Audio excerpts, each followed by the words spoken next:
All right, you guys, welcome back to the podcast. Welcome back to the YouTube channel. So I can't believe we have that up and going. So I appreciate you guys being here. And I just want to talk to you guys for a little bit about something we've done so many times, but I think we need a refresher. And the reason why I say that is because I need a refresher. And so I want to talk to you guys today about what we do or what we can do when our emotions are high. I don't know about you guys, but I think there's something in the air where it feels like emotions just feel heavier. Now, I know that's a thought. We can dive into all of that, but it just seems like emotions are on edge a lot lately.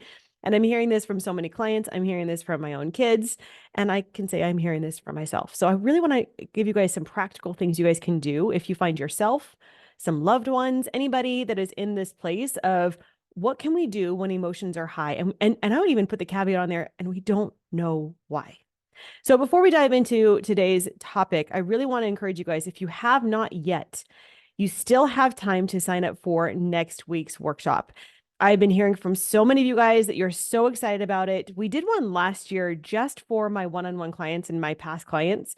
And the feedback that I got from that was just how impactful it was and how they walked away with so many useful insights, useful tools that they took into the rest of this year. And so when I was thinking about it, that for this year, I wanted to help more people. I wanted to support more people in their creating their year and being able to really live intentionally this year. I think so many times we put so much into like living through our goals or, doubling our income or losing so much weight. And while yes, I think that's very practical and I love those types of goals at times, what I find is more useful for me and for a lot of my clients is just having an intentionality around the year because there is so many unknown things that happen. And when those unknown things happen, we tend to, for living only by our goals, we tend to throw everything out. And so I want to show you guys a way that I've been doing this for several years that has really created a change for myself. I did this even last year when my year was super, super hard. Having this intentionality and being able to do it this way really still kept me on course and still being able to, even though it was hard, look back and say, like, I'm so grateful for this year. So if you guys are wanting to join that, and even if you can't join live, I encourage you guys to sign up for it so you can get the replay because it's going to be so impactful. We're going to take the time to work through the things that normally stop us. I think by ourselves, there's so many opportunities that we don't let ourselves dig into, right? As soon as we hit a limit, as soon as we hit an emotion, and instead of in this time, we want to be able to work through it together. So I encourage you guys to sign up for it. It's going to be January 26th. It's going to be at 9 a.m. Mountain Time, and it's going to be for 3 hours. Now, if you can only join for a short period of time, not a problem. Do not let your limits, do not let your brain stop you from taking advantage of this opportunity. And also at the same time, I'm going to be announcing my new project that I have been talking about with so many people. And even just me talking about it just gets me so excited about it. It still is a project, and there's still things that I'm like, should we try that?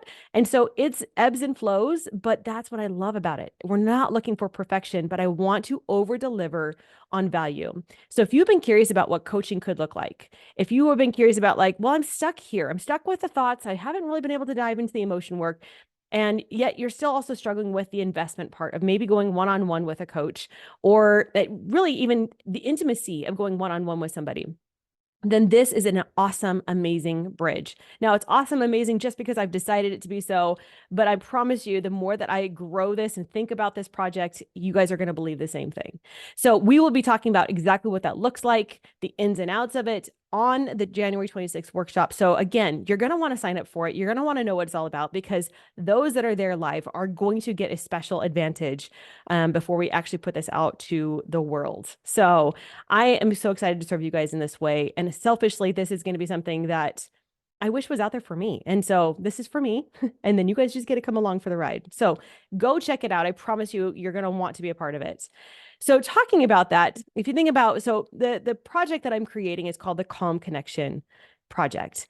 And I've created this calm method that I've used with so many of my clients, and it resonates with so many people because learning to tap into our emotions is very, very unfamiliar for a lot of people. You're turning off your brain and you're trying to turn on your heart.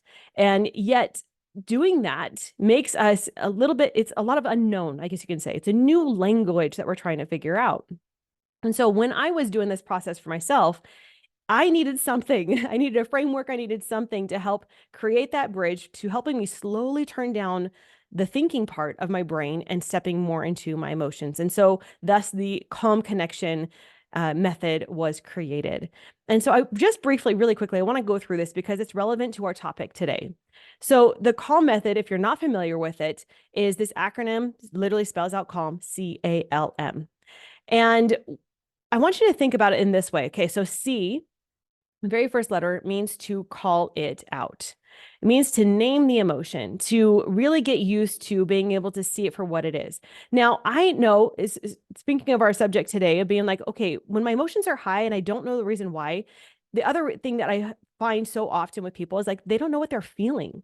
And so even just the C can sometimes trip people up of like, well, I can't call it out because I don't know what it is. I don't know what the feeling is that I'm feeling. And so I hear you. I totally hear you. Again, when we're trying to turn on our heart and listen more to it, it can be confusing. And your brain wants you to figure it out, right? Quote unquote, figure it out in order for you to process the emotion. And I just want to call it out and say that's not true. It's not true. So calling it out could literally just be that I just don't feel the greatest, or I feel this tension, or it just feels negative. It literally can be like that. That is still calling it out. It is still putting a spotlight onto this feeling, this emotion that is going on inside of your body. So calling it out is step number one. Then A. The A is one of my favorites. It's often where people get stuck a lot of the time after they've gotten through, naming it, being able to call it out. Going in and actually allowing this is very uncomfortable for a lot of people. And the phrase that I hear so often is, I don't know. And so just know that is it's a common thing that our brain wants to try and offer up again to try and get us to not do the work, to not open up to the heart. It wants to be in charge, right? Your brain wants to be in charge. So turning on your heart and getting to know it is scary to our brain because there's a lot of unknowns there. So just know that if your brain says, I don't know, it's okay. But I want you to push it a little bit step further and see like, what if I did know? Okay. And if you notice too, so one of the things I always encourage my clients to do is to try and picture it. That will help you in this allowing step. If you can't picture it, all you see is like a black void. That is okay. It is totally okay. The way that your brain is trying to make sense of the emotions is exactly the way that it needs to right now. Do not overthink this. Don't put pressure on yourself. Our brain loves to try and compare to try and get us out of it, right? So with the allowing step, like it's kind of like I said, you're trying to get to know this emotion. What does it look like? I love to do the work with inner child work. So inner child work for me is being able to see a smaller version of myself. And we don't want to get all caught up in this of like, well, what does it look like? What age? You can, but it's just more or less of like, where is she right now? What room is she in?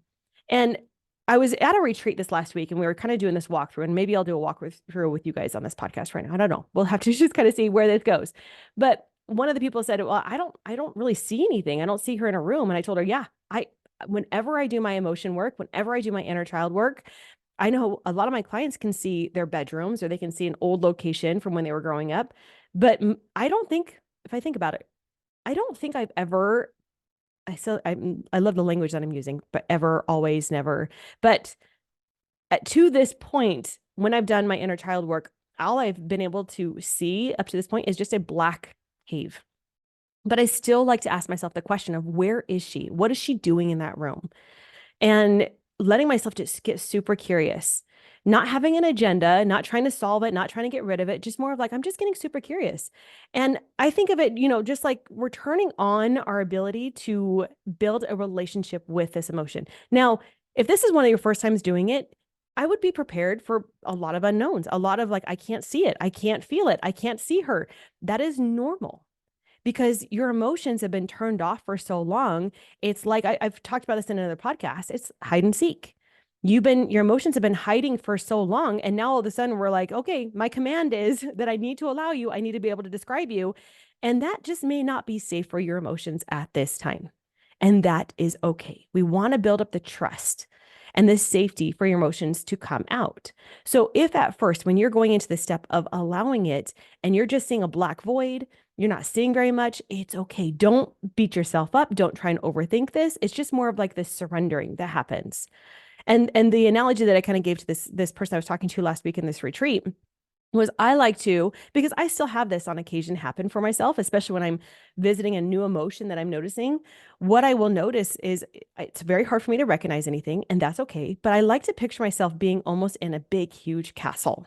And I'm standing in a foyer or a big hallway, and I'm just yelling out in the nicest way, right? Like not demanding, not trying to control, just be like, hey, emotion, whatever it is that I figured out it is, shame, sadness, grief. I just want you to know that I'm here, and I'm here whenever you're ready to come out. And still there may be nothing that happens from that, but I just let myself build safety to just stay there. And that if something needs to come, it will come. So learning to allow it is a really amazing experience. And for a lot of people, it does help to have somebody else walk them through this because you can stay there longer. They can help ask you guys questions that maybe on your own you won't be able to ask. So that's why I do love having coaching. Coaching is so beautiful to be able to hold space, create the safety to help you stay a little bit longer than you might be able to stay by yourself when you're getting to know and allow these emotions. But that is the second step. And it just takes time. It takes patience. It takes love for ourselves. Then L is to listen to it and to let it be. Listening to it. It's kind of what we're just talking about with going in and seeing it, right? But so many times we have an agenda of like, what do I need to tell you to get you to go away, right? It's just like, I need to fix you in some way. And so instead, what we want to learn is to just validate the emotion, which means we can't validate it if we don't know what's going on. So I love to think of it as almost giving it the microphone. Here we've been putting it aside, shoving it into the closet, telling it we don't want to see it or feel it. And now we want to, when it's ready, when it feels safe, to learn to listen to it. Give it the microphone. Tell me everything that is going on for you. And sometimes, again, because it doesn't feel safe, it may not. But again, we're trying to open up the ability for it to feel safe to share whatever it needs to share. For me, when I've done this work, I notice a lot of the times it's like, it's not fair. I'm not good enough. I'm not worthy enough. And the thinker, the doer, the fixer in us typically is like, oh, but you are good enough. You are good. And we want to try and fix it and tell it, not to think that way. How dare you think that way from a loving place? But I want to offer to you guys that instead of doing it that way, it's kind of what we were talking about last week on the podcast, is just learning to talk to it like a little child. Picture a little child in this room, little you, and it's saying, I just don't feel good enough. It's unfair. This is too hard. I'm exhausted. These are some of the phrases that I often hear when it comes to doing this emotion work. And instead of trying to fix it, instead of trying to do something different with it, it's more of like, yeah, I hear you. Yeah, that's hard. Yeah, that sucks. Like when I feel that way, that's hard. You're validating it. You're not trying to change it. You're just like, you are willing. And this is what I tell my emotions all the time. You are allowed and you are safe to feel that way. You are safe to think that way in my body. I'm here for you. I love you no matter what. And it is crazy the different experiences that I've had with just letting it be and listening to it. Because the prover in me, the doer in me is like, what are you doing? Like you need to be reacting to me, doing something different. So changing the dialogue and learning to validate it, I'll tell you guys, it does not feel very good. I have a visceral reaction in my body when I learn to just slow down and just learn to listen to it. Because I'm trained. I've trained myself to actually react to my thoughts and my emotions because that doesn't work. It does not work. Hence the reason why we're having these problems when our emotions are super high, right? We need to learn how to validate our emotions and say, like, you are valid for thinking this way. You are valid for feeling this way. And learning just to slow things down. This will actually help you move through the emotion. This is how we actually do processing of our emotions. And I hear this question a lot of the times. Maybe I'll talk about it. No, I'll talk about it now. I hear this question all the time. Is like, how do you know you've processed it? And when you're ready to move on with it, which is the next step, is to move with it. And I think the biggest thing that I've noticed is a lot more peace, a lot less resistance to it. It's not comfortable necessarily, but it's just more peace that I have with it, more understanding of it. I may not know why it's there, but I'm just like, no, I hear you. I totally see you. And there's not this like running to try and get out of the room or trying to fix things to get it gone. It's more of like, yeah, that's hard. So it's this softening that happens with the emotion. And that's how I know I've processed it. And again, it's not to go away. It's more of like, no, I can handle this. I'm in charge of this. but you are welcome to stay here. And then hence that's the last step, is to move with it, to bring it with us and to go into our life. This is so different than what so many people try and do, is they want to process their emotions through taking a walk, going for a bath, doing their journaling. And I'm all for those modalities. But if you're doing that without actually taking these first couple steps before that, then those things that you're doing are actually just distractions. You can be doing a bubble bath, you can be doing a girls' weekend, you can be shopping, all of these things. And your brain's getting a dopamine hit from it. So it's a little bit of a trickery thing because we can feel a little bit better in that moment. But ultimately, when you're done with that said activity, you're going to find that it's this crashing effect that happens on top of us because we actually did not go in and get to know that emotion. So we want to learn how to confront it, call it out, name it. We want to learn how to allow it, get to know it, become friends with the emotion, name it, be able to see it, picture it, be able to listen to it and to let it be. And then we can take the action that we need to do. We don't need to be paralyzed by these emotions. That's the opposite of it, actually, is when we let the emotions take control, we're actually distracting and letting them have all of the power. So we want to be able to get to this place where, no, we're going to do the work to build this relationship with them, but it's so that we are dictating what's going to happen next from a place of safety, from a place of love, and not from trying to prove anything to anybody or trying to fix anything. So kind of going back to the original question that I kind of even started this whole podcast with is, what do you do when your emotions are super high and you don't know where they even come from? And I've heard this from a couple of my clients lately, because they will, have a big emotion or have a situation that they're going down and they're just feeling angry or very triggered in some way. And so the things that they've been trying of isolating themselves, going and reading, breathing, doing all those things they normally do, the thought that they have is, it's not working, and I can't figure out what is creating my triggers in me. And so they will find that they're just angry longer, and they just can't figure out what is going on for them. And so if that's something that you resonate with, which I think a lot of people do, first thing I have to tell you is, just like you hear this cliche all of the time, and I think I started this with the podcast, is when your emotions are high, your intelligence is low. It's proven time and time again. So if you're in this heightened awareness of your emotion state, then what I can tell you is, don't try to figure it out. Don't try and figure out the reasons why. Our brain thinks that that's the thing to do as a distraction. Instead, it's kind of going through that calm method of like, all right, what is going on for me? And what I often find is the feeling that you're having that feels super heightened usually is another cover. So one of the clients that I'm thinking about was feeling a lot of just anger and couldn't figure out why. And, some of the thoughts we were thinking of is like, well, maybe it could be sleep, maybe it could be food, maybe it could be hormones, which again, valid things that we need to make sure that we are taking care of. But if all of those boxes check off, then it's starting to look at it. And we sometimes get super confused of like, well, where is this coming from? And what I often play around with is that basic analogy that I've talked about before, which is that beach ball analogy. If you guys remember, this is one of my favorites to talk about, especially with kids, is if you think about your emotions like a beach ball, if we are trying so hard to figure it out and to not feel this way and to whatever, then you're basically, in essence, shoving that beach ball down underneath a whole pool of water. And that is exhausting. If you have to sit there and be like, well, how is this staying under the water? And why is it staying under the water? Then what we do eventually is we can move just slightly with that emotion, and it could be the dumbest thing. Like, that's what I hear a lot of the times when these big emotions come out. It could be the dumbest thing. And that's, in essence, the beach ball exploding out of the water. So honestly, if we really come down to it, that last thing that happened, that last little trigger, yes, we can really come, get curious about it and understand it. But my thing is it's probably coming from like 4 or 5 steps back, and we didn't process that emotion first. If we can do that, then instead of pushing an emotion down underneath the water, we get to the place where these emotions get to float on top. So oftentimes what I hear from people is they're feeling frustrated. They're feeling super sad that they're not included in something. They're like, grief or something else is going on. They're embarrassed. They don't feel good enough. And because they don't acknowledge those emotions, I'm not saying that they're simple and they're basic, but those are, I kind of call them primary emotions. Then we kind of shove those things down. And then we have this explosion that happens, right? Because we just keep resisting, resisting, resisting. And then we are super confused. We're like, where did this even come from?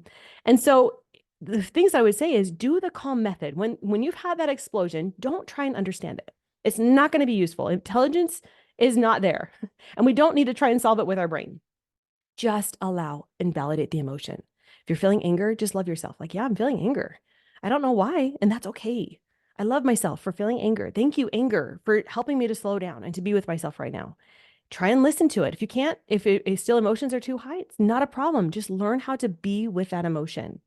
And then when the emotion is past and you kind of have a little bit more control over it, that is when you can get a little bit curious about like, what is going on for me? And you might start to be able to backtrack a little bit. And this is where I think, again, having a coach is so powerful to be able to like, okay, when did you start feeling this way? And you might be able to notice like, well, my friends didn't invite me here. And so I started to get a little bit frustrated. Or, you know what, I just don't feel good enough in this way. I'm like, there you go. Then we can start to uncover some of these beliefs, some of these emotions that are underlying this anger or underlying these bigger emotions that we can really take a look at. But sometimes it is the process of feeling these bigger emotions first in order for us to see what's going on underneath. It's your brain's way of trying to actually not let you feel those little emotions because, again, they just don't feel very good and they don't feel very powerful. For so many people, feeling frustrated feels like, well, that doesn't do anything for me. It doesn't create a different change. And I'm like, it does, but your brain, right? Logically, it doesn't make sense to your brain. So again, we're trying to get your brain to calm down. We're trying to get it to the point where your emotions have a place and they are valid no matter what. So hopefully this makes sense to you, but it's just learning to build a relationship with yourself, to love yourself no matter what. Love the anger, love the big emotions. They have a place. You don't need to know why. You don't. And the more you actually try and figure out those triggers, the more you might find that you're just on edge. So emotions are high, calm. Do the calm method. And then if you have a little bit more space, then apply some curiosity, not judgment, not shame, just curiosity. Like, that's interesting. I've noticed for the last couple of days, my anger has been a little bit more on edge. I wonder what's going on for me. And just apply so much love and curiosity. Like, I have a good reason why. What could that be? Well, I think I remember when my sisters didn't include me in this, or I remember when my friend said this to me, or just different things. And then let yourself be like, oh, yeah, you know what? That makes me feel sad. And I notice for myself, my body, when I hit on something, I have a reaction to it. Just like, oh, like I feel my heart kind of crumbling, kind of breaking a little bit, but in the best way. We hear in the scriptures all the time of a broken heart and a contrite spirit. We don't want a hard heart. I think when we're trying to figure things out, that's a hard heart. So in this, when we're processing our emotions and we're getting curious, and we have so much love, it feels like a breaking of the heart. And again, it doesn't feel the greatest, but that is where we want to go. We got to love ourselves a little bit more. That's what our Heavenly Father wants us to do. That's what we're meant to do. We're human beings, right? We're not human doings. So let's just feel our emotions, validate them, calm them, build that relationship with them. And if this is something that makes sense to you in some way, but you're still like, just there still is a gap there, then that's what coaching does. And it is so powerful for so many people. Like I said, being able to work with somebody else to hold space for you to ask you those questions where you might not be able to do that for yourself. I get it. I've done that so many times, and it is so amazing to work with somebody else that can see things that you can't. So if that's something you want to do, then I would encourage you to show up to the workshop on the 26th.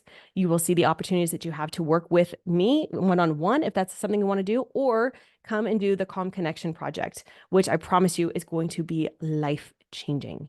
So go practice this. I want to hear what you guys think about this. Again, if you don't mind, please screenshot this, share this on the Instagrams. I would love for you to share this with a couple friends as well. If you know that they're struggling with their emotions or the how-tos of emotion work, please send this to them because, again, this helps to get the word out there to share this transformational work with other people. We need more people understanding what is within their control, and we need more emotionally resilient people. So I love every single one of you guys. Thank you guys for showing up here every single week.